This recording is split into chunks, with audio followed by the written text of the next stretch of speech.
होगा। आपका होगा ना, ये आपके जेब में जाएगा। साबुन जो वहाँ 10 का मिलता है, यहाँ कितने का मिलता है? 9 का मिलता है। कैट साबुन हो जाता होगा महीना भर में 4-5 लग ही जाता है। 4-5 लग जाता होगा। 4-5 का बचत हो गया। उसी तरह से निरमा, उसी तरह से मसाला, यानी लगभग हमको लगता है कि जो यहाँ सामान मिलते होंगे 100 से अधिक प्रोडक्ट आपके घर में जाता होगा मार्केट से। तो अगर हम देखा जाए कुछ नहीं तो 100 प्रोडक्ट में हम 5 का भी पूरा कर दे खाली। कितने का? 5 का कितना हो जाएगा? 500। 500 क्या हो गया? ये बचत हो गया आपका। जो जेब में कितना मिलता था? 20 रुपया। जेब में कितना मिलता था? 20 रुपया। 10 रुपया। कभी वो नहीं मिलता, कभी वो नहीं मिलता था, लेकिन यहाँ कितना मिलने लगा? 500। अगर 500 मिलेगा अगर हर महीने आपको, साल में कितना हो जाएगा? 6000। 12 को 60, 6000 हो जाएगा ना। और एक महीने की एक लेबर कमाई कितनी होती है? 6000। तो एक महीने तो आपने काम कर लिया। 12 महीने में एक महीने आपने घर के अंदर रह के काम कर लिया बचत करके। लेकिन जिस दिन इस 500 को आ जाएगा ना आपको समझ में, तो आपको बताया ना जो वरदान है महिलाओं के पास, वही हम तुम्हारे में बताओ कि दूसरे को मत बताए, यहाँ से बचत हो सकता है। वो काम कर देंगे, अगले को बता देंगी, तो ये क्या हो जाएगा? जरूरी है बताना, बताएंगे तभी बता देंगे। ये वाला भी काम होगा। और हर 6 महीने में 12% का क्या मिलेगा? फ्री मिलेगा। यानी लगभग मोटी मोटा मान लिया जाए तो 6 महीना में एक महीना का सामान फ्री। क्या होगा? 1 महीना का फ्री। 6 महीना में 1 महीना का सामान फ्री। तो अगर महीना का आपको घर से 3000 रुपया मिल रहा है मान लेते हैं, तो 6 महीना में वो फ्री हो गया। साल में 2 बार फ्री हो गया, तो 12000 और जुड़ गया 6000 में। 6000 तो आप बता ही ली थी, ये सामान भी फ्री मिल गया। एक बार उस वक्त क्लियर कर देना, नहीं समझता है तो ना, समझ गए? नहीं समझ आया? ये 3000 वाला नहीं समझ में आया। ठीक बात है।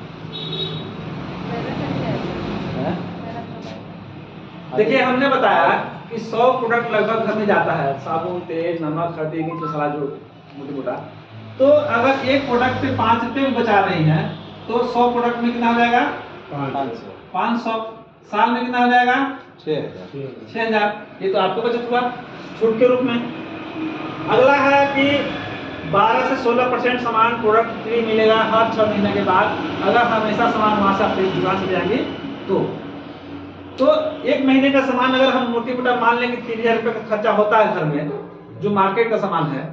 अगर किसी के घर में चावल दाल है तो नहीं, चावल दाल भी खरीदना होगा अगर तो 10,000 तो 10,000 रुपया। अब वो 10,000 रुपया कैसे, एक अंदाजा लगाइए कि आपके घर में कमाने वाले कोई होंगे। तो जैसे हम लोग अपनी बात बताएं, हम 70,000 रुपया महीने का हमको मिलता है, लेकिन अगर आप अकाउंट चेक कर लीजिए तो 600 रुपये मेरे अकाउंट में है। वो कहाँ से गया? पैसा कहाँ गया? खर्चा हो गया, कहीं ना कहीं खर्च तो हुआ।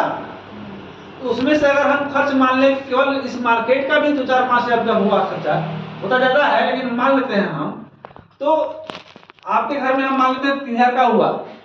कितना हुआ? 3000 का। तो 6 महीने में एक बार फ्री होगा ना, तो साल में 2 बार होगा, तो 3-3000 6000 वो भी हो गया। मतलब 6 महीना में जो फ्री मिल रहा है वो 2 महीना बच गया।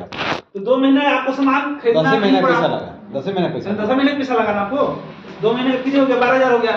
अब जो बता रहे थे हम कि आप किसी से चर्चा कर दी, बता दिए कि यहाँ से सामान तो फ्री मिलता है। हो सकता है 6 महीने का सामान ना है, 6 महीने के बाद समझ में आया कि सामान फ्री जब मिले तब, जब खाते में पैसा कुछ आपको सामान अच्छा लगने लगा तब तो बताना शुरू कर दिया। आप धीरे धीरे बताने लगी, तो हो सकता है कि एक महीने में खरीदारी 5 से चला गया आपका और आपके जिन लोगों को बताई, तो वहां से क्या होता है? 2% कमीशन भी शुरू हो जाता है। अब अभी तक तो क्या था, कैश मिल रहा था आपको, बचत हो रहा था जेब में केवल। अब उधर क्या होगा, बैंक वाला भी शुरू हो गया। यानी उधर भी अब किसी को पता नहीं है घर में। बैंक में भी जमा होना चाहिए। 2% क्या हो गया? बैंक बैंक में भी शुरू हो गया। 5,000 का कितना हो गया? 15 10 100 रुपया। 100 रुपया कहाँ चला गया? खत्म ही चला गया। इसी तरह से बढ़ेगा थोड़ा सा और 100 रुपये का, तो आप थोड़ा सा चर्चा बढ़ा देंगे और अपना ये 100 रुपया तो आ गया, बढ़ाएंगे चर्चा। 10,000 पहुंच जाएगा बिजनेस तो 4.5% मिल जाएगा। तो 4.5% जब जैसे 10,000 पहुंचेगा तो 100 रुपये के नीचे वाले कट जाएगा 450 में से 350 रुपये चला जाएगा। तो क्या होगा मन और बढ़ेगा कि अभी तक तो हम दीवार के अंदर रह करके कुछ भी नहीं करते थे, लेकिन आज क्या है? खाने से उधर ये वाला भी बचत कर लिए और ये भी धीरे धीरे हमारा बैंक में पैसा आना शुरू हुआ। धीरे धीरे करते करते आपका और बढ़ेगा। 20,000 पर पहुंचेंगे 7% मिलेगा। 40,000 पर पहुंचेंगे 9.5% मिलेगा। 70,000 पर पहुंचेंगे आपको 12% मिलेगा। 1,15,000 पहुंचेंगे तो 14.5% मिलेगा। और 1,70,000 पहुंचेंगे तो 17%। 2,60,000 पहुंचेंगे आप तो 19%। और 3,50,000 पहुंचेंगे तो 22%। यहाँ तक पहुंचते पहुंचते आपको लगभग 10 से 15,000 रुपया तक आपके खाते में आना शुरू होते हैं। कितने? 10 से 15,000 रुपये कितना हो जाता है? आपके खाते में आना शुरू हो जाता है। और ये जो होता है बचत वाला, ये तो मिलेगा अलग ही है। अब जोड़ के देख लीजिए कि 10,000 मोटी मोटा कम से कम मान लेते हैं। 10,000 यहाँ हो गया और यहाँ कितना हो गया? 12,500। तो 12,500 को अगर हम 12 महीने में डिवाइड कर दें तो 1,000 हुआ। 1,000 ये हो गया और 10-15,000 यहाँ हो गया तो 16,000 मान सकते हैं उसको महीने तक। यस। अब हमको बताइए कि एक आदमी जो 8 घंटे दूसरे का काम करने जाता है पर डे, वो कितना कमाता है? 6,000 8,000 10,000। थोड़ा सा स्किल्ड पर्सन है तो 15,000 16,000 ये नहीं कमाता है। यस। अब जो बाहर जाके 8 घंटा कमा रहा है और आप क्या कर रही हैं? वही काम कर रही हैं, चौका बेलना वही काम कर रहे हैं, नमक हल्दी तेल मिर्च मसाला, फिर भी कितना मिला आपको? 15-16,000। तो अब अगले दिन क्या आपके पति कह सकते हैं नहीं टाइम से खाना लाओ? नहीं। लेकिन आपको खाना टाइम से देने में आपको खुशी होगी क्योंकि आपके पसंद का सामान आ रहा है। और आपके पसंद का सामान आ रहा है तो आपका भी जेब भर रहा है और आप अपने मन से जो चाहे वो सामान मंगा सकती हैं। क्यों? क्योंकि उस समय उनका मन नहीं होता था तो जेब अलाउ नहीं करता था। जैसे आप मंगा दी कि हमको उनके पार्टी में जाना है, साड़ी हमको नया चाहिए, तो पति क्या कहेगा? ऐसा नहीं है।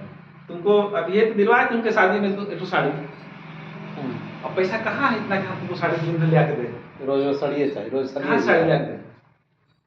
तो आप कहेंगे अरे आपको हम थोड़ी कर रहे हैं, हमारे पास पैसा है ले आइए। क्या कहेंगे? मेरे पास पैसा है इससे लेके आइए ना। तो पति क्या कहेगा? नहीं आएंगे। तब कहेगा नहीं तुम साथ अपने लिए भी ले लीजिएगा। तब कहेगा कि तुम चलो साथ में चलो, अपने पसंद से ले लो। अपने पसंद से लो। तो आप कहेंगे नहीं चलेंगे, लेकिन हम कहेंगे वहां चलना होगा। कहाँ चलना होगा? जहां हम कहेंगे उस दुकान पे चलना होगा। आप लेके कहाँ आएंगे उसको? इस दुकान पे लेके आएंगे तो उनका भी मन करेगा नहीं करेगा कि जींसवा हम भी एक ले लेते हैं। तो आप उनको जब जींस दिला देंगे तो क्या होगा? खुश होंगे और अगली बार से सामान वो खुद लेके जाएंगे घर में, साथ लेके घूमना शुरू कर देंगे। साथ लेके आपको जो अंदर 4 दीवारी के अंदर खाते रहने के लिए, वो अगली बार से कहेंगे कि जितना हम कमाते थे 8 घंटा ड्यूटी करके उतना तुम तो घर में रह कैसे कमाने लगी। अब हमको भी बताओ कैसे क्या करना है, क्या कैसे करती हो। उस दिन से क्या हो जाएगा? आपका घर से निकलना भी बाहर शुरू हो जाएगा और आप अपने इच्छा से और अपने सम्मान के साथ कह सकते हैं। बच्चा भी कह सकता है कि मेरी मम्मी भी ना साथ में रहिए, ये मेरी मम्मी है। मम्मी RCM करती है। मम्मी RCM करती है, पापा से अधिक पैसा कमाती है। कहेगा नहीं कहेगा? तो यहाँ पर आपका जो शक था, घर से बाहर नहीं जा सकते हैं, दुर्भोग नहीं हुआ। हाँ, घर में रह के भी किया जा सकता है। घर में रह के भी किया जा सकता है, जो लोग कहते हैं कि नहीं किया सकता है। तो देखिए क्या है कि अगर आपके अंदर इच्छा शक्ति है, दुनिया में कुछ भी संभव नहीं है। मैं एक कहानी आपको बताता हूँ। एक औरत थी, वो आरसीएम की ही कहानी है, लेकिन नाम मेरे को याद नहीं है। उसको कहा गया था आरसीएम समझाने के लिए, गया समझाने के लिए, तो वो बोली कि मेरे पास समय नहीं है। और उसके पति काम धंधा करते थे, अपना अलग पैसा रुपया जो भी आता था, और कहती क्या थी कि मेरे पास समय नहीं है, क्योंकि उसको छोटे छोटे दो बच्चे थे। घर का खाना पीना बनाना था, तो कब बाहर जाएगा, नहीं जा पाती। दुर्भाग्य ऐसा था कि एक दिन पति काम करने रास्ते में भाई गाड़ी घोड़ा जा रहे थे, एक्सीडेंट हो गया। एक्सीडेंट हुआ, दुर्भाग्य था, लेकिन उनके ऐसे एक्सीडेंट हो गए कि वो ड्यूटी जाने लायक नहीं रहे, और बेड पे ही बेड रेस्ट। अब उस महिला के पास क्या हुआ, कोई चारा बचा? अब तो कहती थी कि मैं बाहर नहीं जा सकती हूँ, मेरे पास समय नहीं है, मेरे पास दो छोटे छोटे बच्चे हैं, तो हम बाहर कहाँ जा पाऊंगी, किसको बताऊंगी? अब उस महिला के पास एक ऑप्शन था, थोड़ा वो सिलाई बुनाई करना जानती थी। क्या करती थी? सिलाई जानती थी। अब बच्चों को वहीं रख करके अपन जैसे दुकान सा का है, सामने ही सिलाई करना शुरू कर दी। बगल के रूम में बेड पे पति पड़े हैं, साथ में बच्चे पड़े हैं, और अपना सिलाई बुनाई शुरू कर दी। अब उसके पास कहाँ सिलाई करने के लिए? यानी उसकी मजबूरी है। क्या है? मजबूरी है। अगर आज सिलाई नहीं करेगी तो खाएगी क्या? पति को तो पैसा तो है नहीं कमाने वाला कोई, तो उसको दवा कहां से आएगा? उसके पास कोई आरसीएम वाला पहुंच गया, फिर से दोबारा तो बोला कि अब तो मैं और परेशान हूं, मेरे पास तो और ज्यादा नहीं है। तो कहा कि ठीक है, मैं आया हूं आपके पास, इस परेशानी का निवारण हो जाए। तो कहा कैसे? क्या आपके पास कितने महिलाएं, आप महिला हैं, जाहिर सी बात है महिलाओं का जो ड्रेस है वही सिलाने ज्यादा आती होंगी महिलाएं, वहां आती ही नहीं भाई।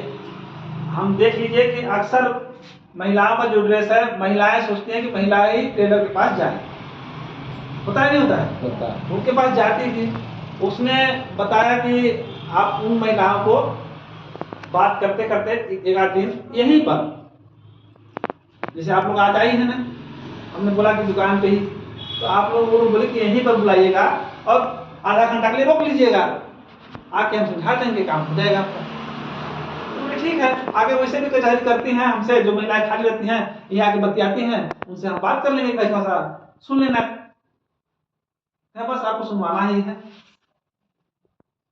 और वह महिला यही काम शुरू की, और करते करते जिसके पास समय नहीं था, तो बच्चों को देखने के बाद आज वो महिला पति को देखते हुए, बच्चों को देखते हुए, सबको देखते हुए एक बहुत बड़ी लीडर है, बहुत अच्छी खासी उसकी इनकम है महीने, और आज उस पैसे सब कुछ चल रहा है।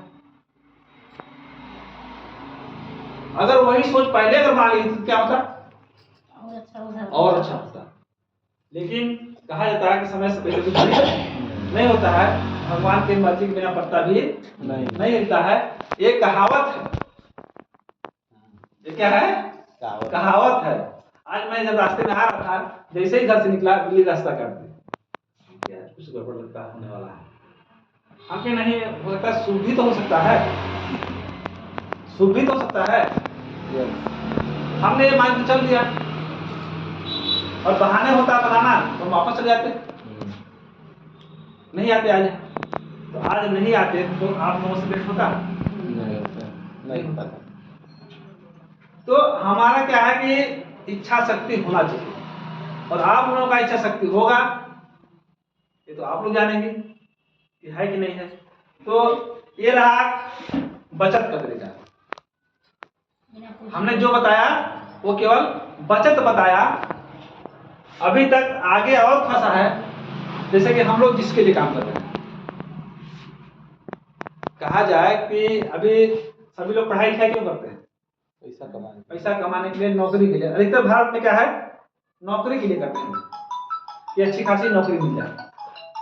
तो हमने जो पढ़ाई किया अपने लेवल का, उस लेवल का मेरे को नौकरी मिल गई। लेकिन आज हम नौकरी मिलने के बाद, गवर्नमेंट टीचर होने के बाद भी आज यहाँ आपके पास क्यों आए हैं, जाना चाहेंगे आप लोग? हाँ, जाना चाहिए।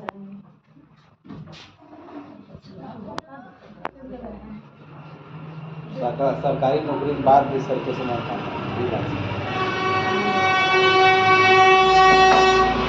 अब